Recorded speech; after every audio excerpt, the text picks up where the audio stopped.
Mojtaba Khamenei sends a big message on Raisi's death anniversary, boasting Iran stands dignified and united in the face of foreign aggression.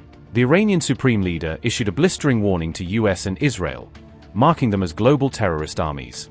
As Mojtaba boasts Iran's unique historical resistance, is Iran preparing for the final showdown against US and Israeli forces?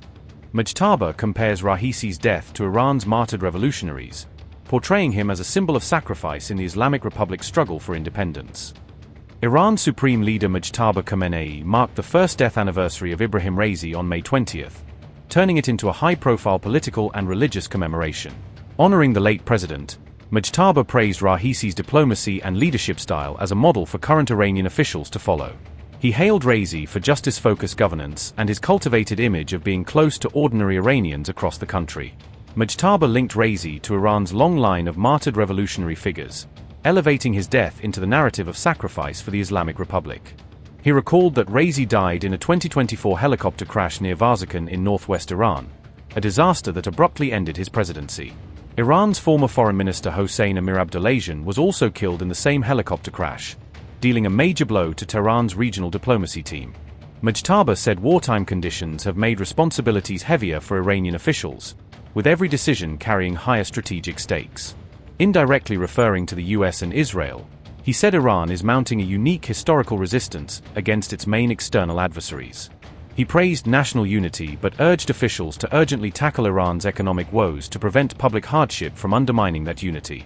Ali Larijani was also honored, following his death in a March 2026 strike during the ongoing war.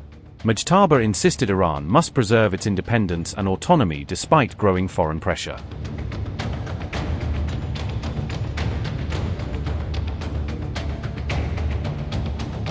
The Middle East is once again on edge after Donald Trump revealed he paused a planned strike on Iran, raising fears of renewed military escalation in the region.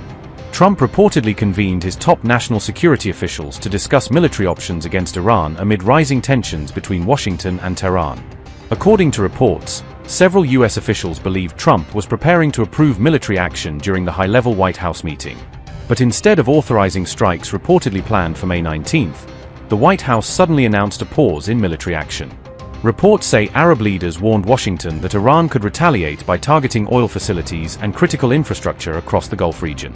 Meanwhile, Tehran claims Trump backed away from military action because the US fears a massive Iranian response if another conflict breaks out. Senior Iranian lawmaker Ibrahim Raisi has dismissed renewed military threats issued by Donald Trump against Iran. In a post on X, Raisi said Trump only understands the language of power as tensions between Washington and Tehran continue to rise. Raisi also claimed reports about Trump backing away from a planned strike prove that Washington fears a massive Iranian military response. Ibrahim Raisi said, and I quote, "Trump's hesitation is rooted in one reality. He knows any move against Iran means facing a decisive military response and a unified nation. He obviously does not care about the mediation of the Persian Gulf state heads. Power is the only language he understands." Unquote. The Iranian lawmaker rejected claims that Gulf Arab leaders convinced Donald Trump to pause military action against Iran. According to Ibrahim Raisi, Trump stepped back solely because Washington fears a massive Iranian military response. The remarks came after Trump claimed countries like Qatar urged him to give diplomacy with Iran more time. How close were you to striking Iran? You said you were going to attack. Did you have planes in the air? I was an hour away. We were all set to go. You're talking about yesterday. Yes. We were going to be striking it would have been happening right now. Yeah, it was all done. The boats, the ships are all loaded. They're loaded to the brim. And we were all set to start.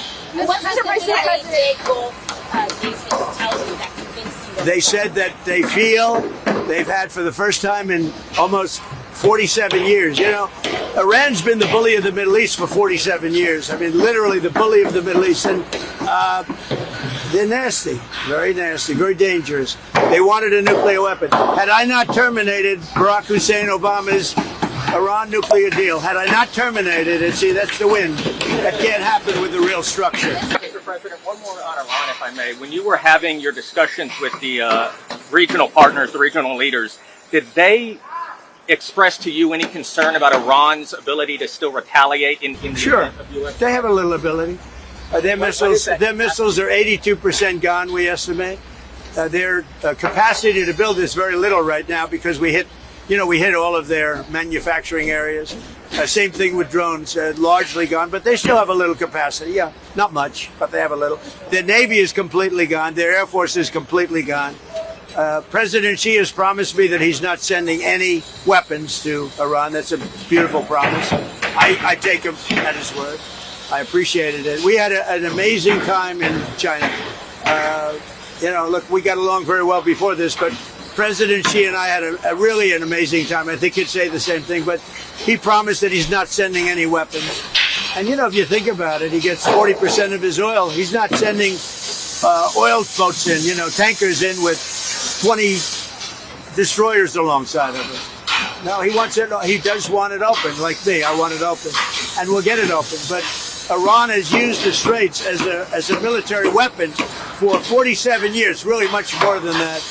And that's not their strait. That's international waterways. That's not for them to do.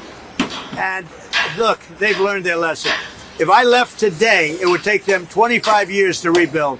But we're not leaving. We're going to do it right so that in 5 years, 10 years, if you have a bad president who doesn't want to do what's right to do, this should have been done by Obama. This should have been done by Biden. It should have been done by other presidents long before me. And everybody agrees to this. They agree to it. Iran has strongly rejected what it calls U.S. threats and pressure tactics during ongoing negotiations with Washington. Tehran says it could agree to a deal if all aggression against Iran ends and sanctions and blockades are fully lifted. Iran has also warned that its forces are fully prepared to confront the U.S. and Israel if the conflict reignites in the region. Israel has reportedly raised its military alert to the highest level amid growing fears of renewed conflict with Iran. According to Channel 12, Israeli officials were caught off guard by Donald Trump's decision to delay military action against Iran. Reports say Israeli Air Force units are now preparing for immediate operations if Trump decides to resume strike plans. U.S. and Israeli officials have also completed a joint operational review for possible future attacks on Iran. Military planners are reportedly focused on ensuring air superiority in the event of another major regional conflict. Meanwhile, fears are growing that Iran could launch a preemptive strike if Tehran believes an attack is imminent.